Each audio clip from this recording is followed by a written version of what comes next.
Study IQ IAS, अब तैयारी हुई affordable. Who is to be blamed for starting World War I? World War I दुनिया का पहला ऐसा वॉर था जिसमें एक अलग लेवल की सफरिंग्स और डेथ विटनेस की गई। इसकी डेवस्टेशन का अंदाजा हम इसी से लगा सकते हैं कि total number of deaths 1.7 crore के लगभग थी। इस वॉर में ब्रिटेन की colonies, Spain, France, Russia, Japan, US जैसी कंट्रीज शामिल थे। इसको हम the great war, the global war और a war to end all wars के नाम से भी जानते हैं।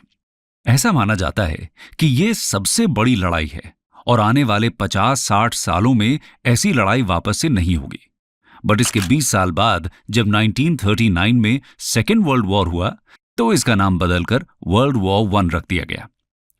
आज के वीडियो में हम बात करेंगे कि वर्ल्ड वॉर I शुरू कैसे हुआ, कौन कौन सी ग्रुपिंग्स ऑफ कंट्रीज थी और पूरे आफ्टरमैथ में किसे ब्लेम किया जाता है for starting world war I। पर सबसे पहले थोड़ा हमें उस समय की हिस्ट्री को जानना पड़ेगा। Backdrop to world war I। दोस्तों, 19th सेंचुरी के एंड में वेस्टर्न नेशंस सिविलाइजेशन की रेस में सबसे आगे थे। नए नए इन्वेंशंस जन्म ले रहे थे, जैसे कि military, technology, aircrafts, fashion etcetera. इसी बीच कंट्रीज के आपस में ट्रीटीज साइन हो रहे थे, जिसके हिसाब से एक कंट्री पर अगर अटैक होगा तो दूसरी कंट्री उसकी हेल्प के लिए आगे आएगी। काफी सारे अलायंसेस बने। इन अलायंसेस का इंपॉर्टेंस हम आगे समझेंगे कि कैसे इन अलायंसेस ने नेशंस को 2 ग्रुप्स में बांट दिया। टेरिटरीज की बात करें तो एक तरफ फ्रांस जर्मनी से एल्जास-लॉरेन वाला पार्ट वापस लेना चाहता था, जो फ्रांस ने लगभग 50 साल पहले एक ह्यूमिलिएटिंग वॉर में हारा था। तो दूसरी तरफ जर्मनी ज्यादा से ज्यादा एरिया अपने रूल के अंदर रखना चाहता था। वहीं ग्रेट ब्रिटेन अपनी नेवल शिप्स को मॉडर्नाइज करने में लगा था। बॉल्कन स्टेट्स के नेशंस सच एज बुल्गारिया 1908 में, रोमानिया 1881 में और अल्बानिया 1912 में इंडिपेंडेंट डिक्लेयर हुए थे। इससे बाकी कंट्रीज में नेशनलिज्म का वेव चल रहा था। कुल मिलाकर पूरे यूरोप की सिचुएशन अनस्टेबल हो रही थी और सारे देश एक दूसरे की पीठ पीछे अलायंसेस बनाने में लगे थे। इन सारे इवेंट्स से हम अंदाजा लगा सकते हैं कि वॉर जैसी सिचुएशन क्रिएट होने लगी थी। धीरे धीरे वर्ल्ड की मेजर पावर्स 2 ग्रुप्स में डिवाइड हो गई। एक था एलाइड पावर्स, जिसमें Russia, France, great Britain, USA और जापान था। यूएसए ने 1917 में एलाइड पावर्स को ज्वाइन किया था। दूसरी साइड थी सेंट्रल पावर्स, जिसमें ऑस्ट्रो हंगेरियन एम्पायर थी, जिसे हैब्सबर्ग डायनेस्टी के नाम से भी जाना जाता है। उसके अलावा जर्मनी और मॉडर्न डे टर्की का ऑटोमन एम्पायर था। इस ब्रीफ बैकग्राउंड के बाद अब हम बात करते हैं causes of world war I की। Causes of world war I। दोस्तों, कॉजेज की बात करें तो 4 मेन रीजंस रहे वर्ल्ड वॉर I के। पहला था मिलिटरिज्म।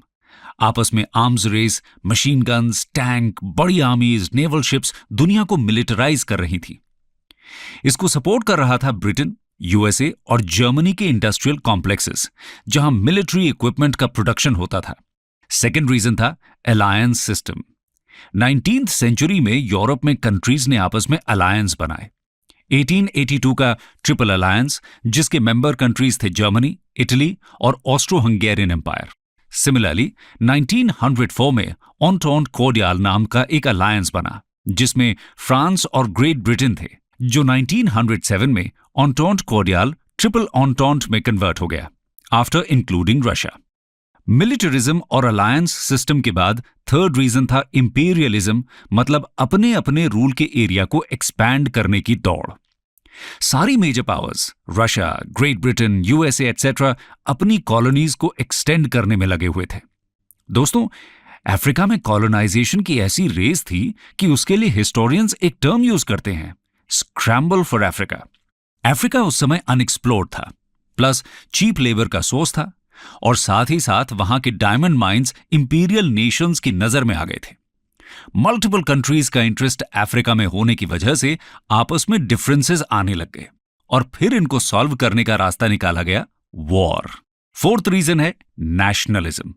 जैसा कि हमने पहले देखा कि 19th सेंचुरी में नेशनलिज्म की वेव यूरोप में चल रही थी। इंडिपेंडेंट नेशंस आजादी से पहले की लड़ाई को ग्लोरी ऑफ वॉर का नाम दे रहे थे। वॉर को इस तरह ग्लोरीफाई किया जा रहा था कि बस ये आखिरी वॉर है, फिर तो इंडिपेंडेंस मिलनी ही है। बाल्टिक स्टेट्स में नेशनलिज्म का वेव अपनी पीक पर था। दोस्तों, इसके अलावा वॉर के कुछ और रीजंस भी रहे, जैसे रशिया और ऑटोमन एम्पायर के बीच स्ट्रेट ऑफ डार्डेनेलीज को कंट्रोल करने की होड़। स्ट्रेट ऑफ डार्डेनेलीज ईजियन सी और सी ऑफ मार्मरा को कनेक्ट करती है। ये एक गेटवे है to the Mediterranean Sea via Black Sea. इसकी स्ट्रेटेजिक लोकेशन ट्रेड की नजर से काफी इंपॉर्टेंट थी। तो ये तो थे कुछ फंडामेंटल रीजंस, बट वॉर का इमीडिएट कॉज क्या रहा, यानी वॉर शुरू कैसे हुआ? आइए जानते हैं वर्ल्ड वॉर 1 का immediate cause. Immediate cause of world war 1। दोस्तों, वर्ल्ड वॉर 1 का इमीडिएट कॉज था ऑस्ट्रो हंगेरियन एम्पायर के आर्च ड्यूक फ्रांस फर्डिनेंड और उनकी वाइफ का assassination. Austro Hungarian empire Europe की रशिया के बाद दूसरी सबसे बड़ी कंट्री थी। इसके मेंबर स्टेट्स थे प्रेजेंट डे वर्ल्ड के Austria, Hungary, Italy, Bosnia, Croatia, Poland etcetera. Archduke और उनकी वाइफ सारायेवो, जो कि प्रेजेंट डे कैपिटल है बॉस्निया एंड हर्जेगोविना की, यात्रा कर रहे थे और 28 जून 1914 को उन पर अटैक हुआ। उनके असैसिनेशन के पीछे हाथ था बॉस्निया के गैव्रिलो प्रिंसेप का, जो कि ब्लैक हैंड नाम के ग्रुप का मेंबर था। ऑस्ट्रो हंगेरियन एम्पायर को उस वक्त ऐसा लग रहा था कि इस असैसिनेशन के पीछे सर्बिया का हाथ है, क्योंकि black hand group Serbia based था। ऑस्ट्रो हंगेरियन एम्पायर ने जर्मनी को बताया कि उनको लगता है कि सर्बिया इस असैसिनेशन के पीछे है और अब हम सर्बिया पर वॉर डिक्लेयर करने वाले हैं। जर्मनी ने फुल सपोर्ट किया। ऐसा मानो जर्मनी ने एक ब्लैंक चेक दे दिया कि तुम आगे बढ़ो और हम पीछे खड़े हैं। और फिर ऑस्ट्रो हंगरी ने कुछ ह्यूमिलिएटिंग टर्म्स पर सर्बिया के साथ अग्रीमेंट करना चाहा। सर्बिया ने अग्रीमेंट मानने से मना कर दिया और फिर ऑस्ट्रो हंगरी ने सर्बिया पर वॉर डिक्लेयर कर दिया। दोस्तों, इस तरह से फर्स्ट वर्ल्ड वॉर की शुरुआत हुई थी। आइए अब हम देखते हैं कि इस शुरुआत का ब्लेम किस कंट्री को किन कारणों की वजह से जाता है। Who is to be blamed? दोस्तों, ये एनालाइज करना काफी डिफिकल्ट है कि क्या सारायेवो में असैसिनेशन वर्ल्ड वॉर में चेंज हो गया। कुछ हिस्टोरियंस अब भी इससे सहमति नहीं रखते हैं। कुछ ऑस्ट्रिया को ब्लेम करते हैं, क्योंकि ऑस्ट्रिया वॉर में पहली अग्रेसर कंट्री थी जिसने सर्बिया के अगेंस्ट वॉर डिक्लेयर किया। वहीं कुछ लोग रशिया को ब्लेम करते हैं, क्योंकि वो पहला था जिसने फुल मोबिलाइजेशन का ऑर्डर दिया था। काफी हद तक इस वॉर के लिए जर्मनी को भी जिम्मेदार ठहराया जाता है। जैसा कि मैंने पहले बताया कि जर्मनी ने ऑस्ट्रिया को मानो एक ब्लैंक चेक ही दे दिया हो। जर्मनी ने काफी क्लियर कर दिया था कि तुम आगे से लड़ो, हमारा पूरा सपोर्ट है। ग्रेट ब्रिटेन की बात करें तो उसने फ्रांस को ओपन सपोर्ट किया, जबकि वॉर से पहले और स्टार्टिंग के टाइम में ग्रेट ब्रिटेन की पोजीशन अनक्लियर थी। तो दोस्तों, क्या हम ये कह सकते हैं कि अगर ग्रेट ब्रिटेन पहले ही फ्रांस को सपोर्ट डिक्लेयर कर देता तो क्या पता जर्मनी अपनी आर्मी के साथ मार्च ही नहीं करता और फाइटिंग केवल ईस्टर्न यूरोप तक ही रिस्ट्रिक्टेड रहती। भले ही वॉर की स्टार्ट ऑस्ट्रो हंगेरियन एम्पायर और सर्बिया की लड़ाई से हुई, पर क्या पता उन्हें भी यही लगता हो कि बाल्कन वॉर्स की तरह ये वॉर भी लोकलाइज्ड रहेगी, लेकिन ये इतने बड़े स्केल में डेवलप होगी ऐसा किसी ने नहीं सोचा होगा। खैर, वॉर शुरू होने के साथ ये बहुत तेजी से एस्केलेट भी हुआ। आइए जानते हैं reasons for escalation. Reasons for escalation of war. सबसे पहला कारण अलायंस सिस्टम को माना जा सकता है, जिसकी वजह से वॉर इनेविटेबल हो चुकी थी। अमेरिकन डिप्लोमैट और हिस्टोरियन जॉर्ज किनन का मानना है कि 1894 अलायंस जो फ्रांस और रशिया के बीच हुई थी, उसने यूरोप की डेस्टिनी को सील कर दिया था। अलायंसेस की वजह से एक म्यूचुअल सस्पिशन वाली सिचुएशन इवॉल्व होने लग गई थी दोनों अपोजिंग कैंप्स के बीच में। और एक वक्त ऐसा आ गया जहां से अपनी फर्दर ह्यूमिलिएशन रोकने का बस एक ही उपाय था, वॉर। एस्केलेशन की दूसरी वजह मानी जा सकती है जर्मनी और ब्रिटेन के बीच की नेवल रेस। जर्मनी इस बात को बिलीव करता था कि सी पावर काफी इंपॉर्टेंट है एक सक्सेसफुल एम्पायर के बिल्डअप के लिए। 1906 की ड्रेडनॉट बैटलशिप उस समय की सबसे एडवांस्ड शिप्स में से थी।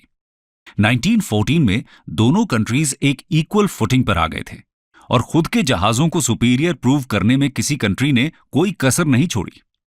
तीसरी वजह, एक थियरी दी जाती है कि वर्ल्ड वॉर 1 दुनिया में इकोनॉमिक मास्टरी के डिजायर के लिए लड़ी गई।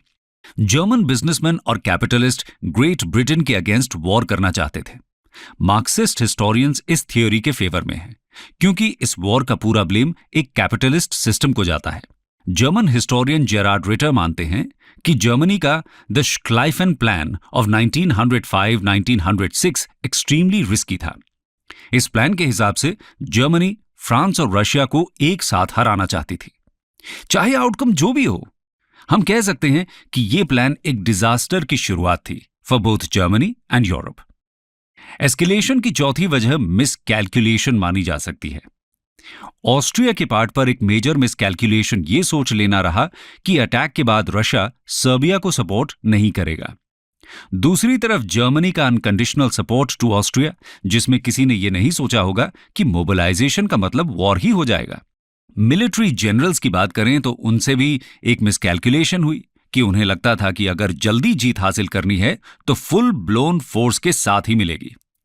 दोस्तों, ये मिसकैलकुलेशंस इस हद तक थी कि Australian historian LCF Turner world war I को एक अ ट्रेजेडी ऑफ मिसकैलकुलेशन कहते हैं।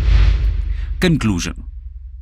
दोस्तों, इन सारी कंट्रीज के कारनामों और करतूतों से हम ये बोल सकते हैं कि वॉर का मेन रीजन बस एक ही था कि ज्यादा से ज्यादा टेरिटरी अपने कंट्रोल में ली जाए। कुछ कंट्रीज ने ज्यादा अग्रेशन होकर अनफेयर मीन्स का भी इस्तेमाल किया, पर कहीं ना कहीं सारी कंट्रीज ने ग्रीडी एक्ट किया, जिस वजह से यह वॉर उस वक्त की हिस्ट्री में सबसे बड़ी वॉर बन गई।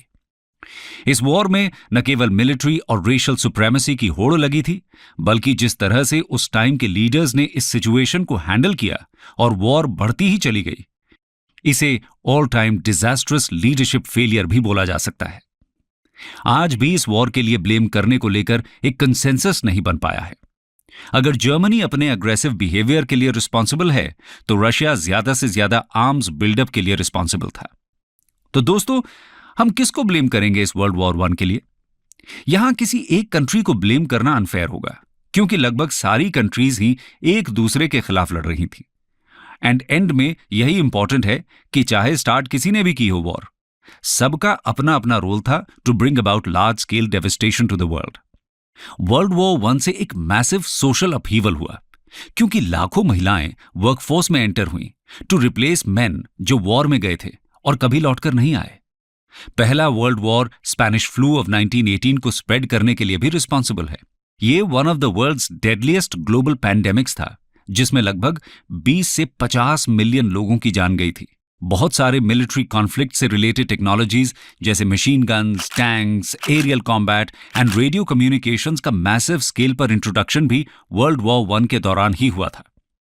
तो दोस्तों, कुल मिलाकर वर्ल्ड वॉर I एक ऐसा इवेंट था जिसके लॉन्ग टर्म नेगेटिव इंपैक्ट्स किसी न किसी रूप में आज भी विजिबल हैं। स्टडी IQ IAS, अब तैयारी हुई अफोर्डेबल।